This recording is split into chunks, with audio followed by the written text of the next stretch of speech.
Hello students, welcome to the class. Today we are going to understand one interesting question.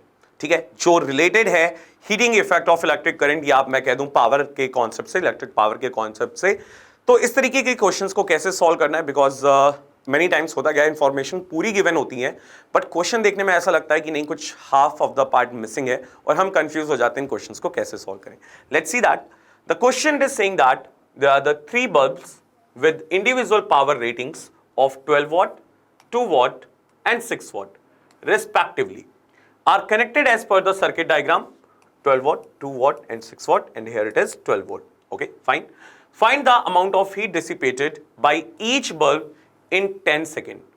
So time is given 10 seconds and you need to find out the value of H, heat dissipated. Okay, fine. So options are given to you. You can see the options here. Class, I'm giving you 1 minute, okay, more 30 seconds, 1.5 minute time I'm giving it to you to solve this question.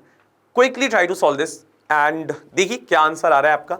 नहीं आ रहा है तो definitely we are going to see that what is the right way to solve such kind of questions. The hint is there for you. H is also equal to VIT.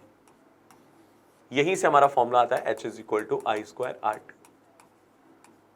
अब कुछ आप सोच लीजिएगा, power given है इसमें, that is a hint for you. Okay, so time about to up, 30 seconds बाकी हैं. देखिए बच्चों, मैंने आपको हिंट दिया था H is equal to VIT, यहीं से हमारा I स्क्वायर RT वाला फॉर्मूला आता है जो आप सबको याद होगा, जहां पे हमने बात करी थी heat dissipated is directly proportional to the square of the current flowing through the conductor.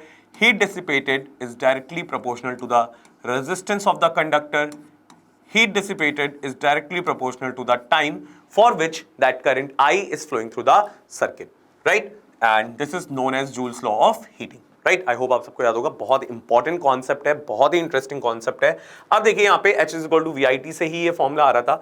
अब मैंने आपको एक लास्ट में हिंट दिया था कि पावर गिवन है यहाँ पे, तो इलेक्ट्रिक पावर अगर आपको याद हो तो इलेक्ट्रिक पावर होता है VI, ठीक है. अब H is equal to VIT है, तो क्या मैं इसको यहाँ पे लिख सकता हूँ H is equal to power into time, correct.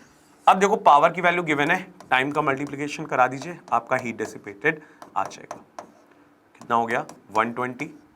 यहाँ पे कितना हो गया बच्चों, 10 का मल्टीप्लाई कराया ना 20, एंड यहाँ पे हो गया 60. क्या कोई ऑप्शन है 120, 20 एंड 60 जूल का? Right, B part. B part here is the right answer. Interesting question था, इजी क्वेश्चन था. देखिए कितने जल्दी से लर्न कर लिया कॉन्सेप्ट हमने. तो इस तरीके से ही और भी बहुत सारे क्वेश्चंस के छोटे छोटे वीडियोस हम जहां पे लेके आएंगे. अब इनसे बहुत सारे क्वेश्चंस फॉर्म हो सकते हैं, ठीक है.